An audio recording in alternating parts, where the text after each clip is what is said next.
দর্শক, আজকের ভিডিওতে আপনাদেরকে একজন বুদ্ধিমান ব্যক্তির দারুণ সব টেকনিক দেখাবো। এই টেকনিকগুলো জানা থাকলে আপনাদের দৈনন্দিন জীবনে অনেক কাজে লাগবে। দেখেন, সে এইখানে একটা চেয়ার বানাইছে। চেয়ারটা এমনভাবে বানাইছে একদম রকিং চেয়ার হয়ে গেছে এবং এটা সেট করাও খুব সহজ। এরপরে এইখানে দেখেন, ঝর্ণা না থাকলে সে একটা বোতলের মাধ্যমে উপরে পানি ঝুলিয়ে দেখেন ঝর্ণা তৈরি করে ফেলছে।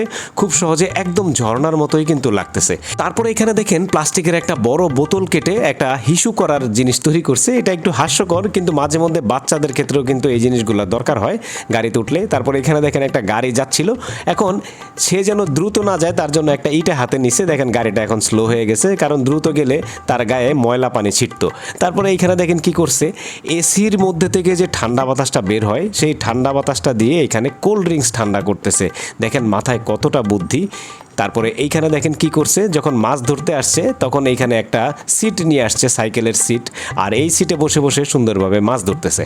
তারপরে এইখানে দেখেন সুন্দর করে একটা বালতি কেটে মুরগির খাবারের একটা পাত্র তৈরি করছে। মুরগি দেখেন মাথা ঢুকায়ে মনের মতো করে খাচ্ছে আর কি। তারপরে এইখানে দেখেন গাছে পানি দেওয়ার জন্য ঝর্ণার মতো এরকম একটা প্লাস্টিকের পাত্র নিছে, পাত্রটা একটু ফুটা করে দিছে, এখন ঝর্ণার মতো পানি পড়তেছে। তারপরে এইখানে দেখেন একটা ককশিটের ভিতরে বরফ ঢুকানো হয়েছে, এখন ছোট্ট একটা ফ্যান লাগাই দিছে এর ভিতরে, এর থেকে এখন ঠান্ডা বাতাস বের হচ্ছে।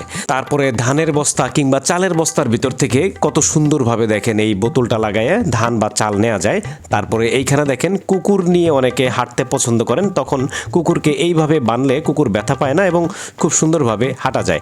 তারপরে এইখানে দেখেন আরেকটা জিনিস তৈরি করছে, এটা একটা টেকনোলজি বলতে পারেন আর কি। ধানের যে ময়লাগুলো আছে সেগুলো বাতাস দিয়ে ঝেড়ে ফেলছে। যাই হোক, কেমন লাগলো আজকের দেখানোর টেকনিকগুলো কমেন্ট করে মতামত জানাবেন। ভিডিওটা ভালো লাগলে লাইক, কমেন্ট এবং শেয়ার করে দিন, আর চ্যানেলটি সাবস্ক্রাইব করে দিন। ধন্যবাদ।